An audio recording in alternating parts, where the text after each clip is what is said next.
રસ્તા પર ટ્રાફિકમાં છો અને અચાનક જ કોઈ ભિખારી તમારી પાસે સ્વાઇપ મશીન લઈને ભીખ માંગવા આવે તો કેવું લાગે? સાંભળીને થોડું આશ્ચર્ય જરૂર થશે. અમે આપને જે વિડીયો દેખાડવા જઈ રહ્યા છે તેમાં એવો દાવો કરાયો છે કે નોટબંધી બાદ ભિખારીઓ પણ હવે કેશલેસ થઈ રહ્યા છે. તેમજ પ્રધાનમંત્રી મોદીએ પણ આ ભિખારીની વાત કરી હતી. તો શું ખરેખર ભારતમાં કેશલેસ થઈ રહ્યા છે ભિખારીઓ? તેમજ વિડીયોની વાત કેટલી સાચી છે, જોઈએ આ રિપોર્ટમાં. વડાપ્રધાન નરેન્દ્ર મોદીના ભાષણ બાદ સ્વાઇપ મશીનથી ભીખ માંગતા ભિખારીનો વિડીયો વાયરલ થયો છે, ત્યારે આ વિડીયો સંદર્ભે જોઈએ એક રિપોર્ટ.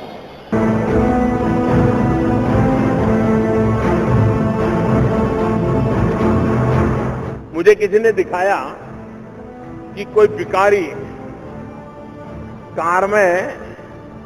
कार खड़ी रही तो भिक्षा मांगने के लिए गया, तो कार में जो बैठे थे उन्होंने कहा भाई छुट्टे पैसे नहीं है, हम तेरी मदद तो करना चाहते हैं. तो उसने कहा चिंता मत करो.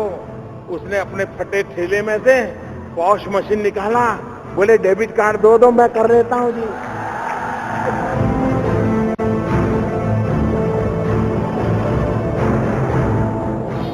શું કોઈ ભિખારી પાસે સ્વાઇપ મશીન છે?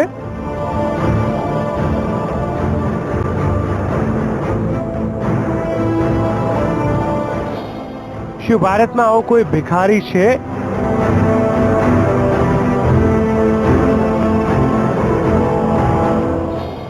પીએમ મોદીએ કોનો કર્યો ઉલ્લેખ?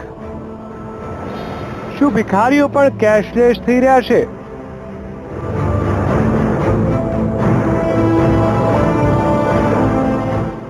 3 ડિસેમ્બરે જ્યારથી પીએમ મોદીએ એક સ્વાઇપ મશીન વાળા ભિખારીની વાત કરી છે કે સોશિયલ મીડિયામાં એક સ્વાઇપ મશીન વાળા ભિખારીનો વિડીયો વાયરલ થઈ ગયો છે અને આ વિડીયોમાં એ જ દાવો કરવામાં આવ્યો છે કે આ એ જ કેશલેસ ભિખારી છે જેનો ઉલ્લેખ મોદીએ કર્યો હતો અને એવો પણ દાવો કરવામાં આવ્યો છે કે હવે ભિખારીઓ પણ કેશલેસ થઈ રહ્યા છે.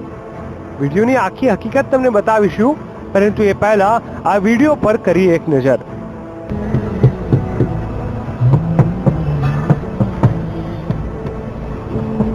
क्या है भैया? नहीं है, छुट्टा नहीं है.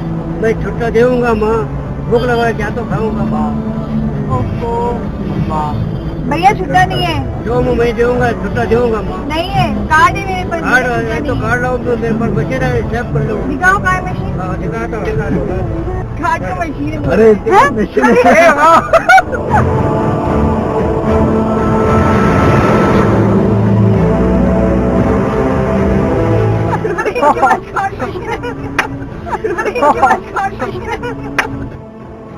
જોયું તમે? હવે ભિખારીઓ પણ કેશલેસ થઈ રહ્યા છે. હવે આ વિડીયોની પડતાલ કરવા માટે વીટીવીની ટીમે અમદાવાદ શહેરના અમુક 4 રસ્તાઓ પર તપાસ કરી હતી. તેમજ કેશલેસ ભિખારી ખરેખર હોઈ શકે છે કે નહીં તેની તપાસ કરી હતી. હવે ધ્યાનથી આ વાયરલ વિડીયો જુઓ. આ વિડીયોમાં એક મહિલા કાર લઈને રસ્તા પર જઈ રહી છે. તેમજ 4 રસ્તા પર તેનું વાહન અટકાવે છે. જેમ જ કાર થોભે છે ત્યારે જ એક ટોપીવાળો વ્યક્તિ મહિલા પાસે આવે છે અને મહિલાને કાર સાફ કરવાના રૂમાલ ખરીદવાની વિનંતી કરે છે, પરંતુ મહિલાને તે રૂમાલ ખરીદતી નથી.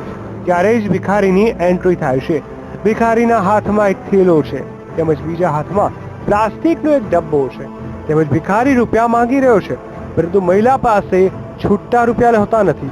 પરંતુ જ્યારે ભિખારી કાર્ડ સ્વાઇપ કરવાનું મશીન બહાર કાઢે છે ત્યારે જ મહિલાના આશ્ચર્યનો પાર રહેતો નથી. વીટીવીની પડતાલમાં વિડીયોની અમુક બાબતો સામે આવી હતી, જેમાં પ્રથમ તબક્કામાં કારની જમણી બાજુ આવેલા દિવાલો પર દક્ષિણ ભારતીય ભાષામાં લખાણ જોવા મળ્યું. તેમજ બીજા તબક્કામાં અમુક મહિલા અને બાળકો પણ ઊભા રહેલા જોવા મળી રહ્યા છે, જેમણે દક્ષિણ ભારતીય પરંપરા મુજબના વસ્ત્રો પહેર્યા છે, જેથી આ દક્ષિણ ભારતના કોઈ શહેરનો વિડીયો હોવાનું જોવા મળે છે. હવે ત્રીજા તબક્કામાં ખૂબ જ મહત્વનો પુરાવો મળ્યો હતો, જેમાં દિવાલ પર કેસીઆર લખવામાં આવ્યું છે.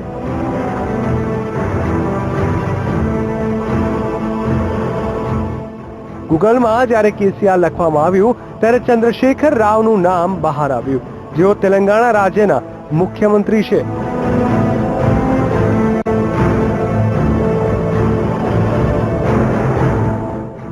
આમ આ તેલંગાણા શહેરનો કોઈક વિડીયો હોવાનું સાબિત થાય છે. પરંતુ વાયરલ થયેલા વિડીયોમાં જે દાવો કરવામાં આવ્યો છે કે ભિખારી પણ કેશલેસ થઈ ગયા છે. તે વાત કેટલી સાચી છે તેની પડતાલ કરવા માટે વીટીવીની ટીમે બેંકના અધિકારીઓ સાથે વાતચીત કરી હતી. તેમાં સ્વાઇપ મશીન કોઈ ભિખારીને મળી શકે છે કે નહીં તે વિશે જાણવાનો પ્રયાસ કરવામાં આવ્યો હતો. જે પીઓએસ મશીન જે છે એ કોઈ પણ સામાન્ય વ્યક્તિને મળવા પાત્ર નથી. એના માટે વેપારી હોવો જોઈએ, પહેલી વસ્તુ. સેકન્ડ થિંગ્સ કે એનું બેંક સાથેનું એકાઉન્ટ હોવું જોઈએ, એટલે likely two B the current account. એમાં પછી પાર્ટનરશિપ હોય કે પ્રોપ્રાઇટરશિપ હોય, ગમે તે એકાઉન્ટ હોય, પણ કરંટ એકાઉન્ટ હોવું જોઈએ. ત્રીજી વસ્તુ કે કેવાયસીના નોર્મ્સ જે છે એને ફૂલફિલ કરવા પડે. અને ચોથી વસ્તુ કે એક એગ્રીમેન્ટ થાય છે. જ્યારે પીઓએસ મશીન આપવામાં આવે છે ત્યારે બેંક સાથેનો અને કસ્ટમર સાથેનો એક એગ્રીમેન્ટ થાય છે. એટલે સામાન્ય વ્યક્તિ આ મશીન વાપરી શકે અથવા લઈ શકે એ વાત તદ્દન ખોટી છે. વીટીવીની પડતાલમાં જાણવા મળ્યું છે કે આવા કોઈ ભિખારીને સ્વાઇપ મશીન મળી શકતું નથી. તેમજ જે ભિખારીનો વિડીયો છે તે વર્ષ 2014નો છે, જ્યારે નોટબંધીનો નિર્ણય 8 નવેમ્બર 2016માં લેવાયો હતો. માટે આ વિડીયો જૂનો છે. નોટબંધી બાદ કેશલેસ ભિખારીનો વાયરલ થયેલો આ વિડીયો ખોટો સાબિત થયો છે. Bureau report, VTV news. વીટીવીની પડતાલમાં બહાર આવ્યું કે સ્વાઇપ મશીન કોઈ પણ સામાન્ય વ્યક્તિને મળી શકતું નથી, માત્ર વેપારીને જ મળી શકે છે. ત્યારે સ્વાઇપ મશીનથી ભીખ માંગતા ભિખારીનો વિડીયો ખોટો ઠરે છે. કેમેરામેન હિરેન શાહ સાથે સોનલ અનડકટ, વીટીવી ન્યૂઝ, અમદાવાદ.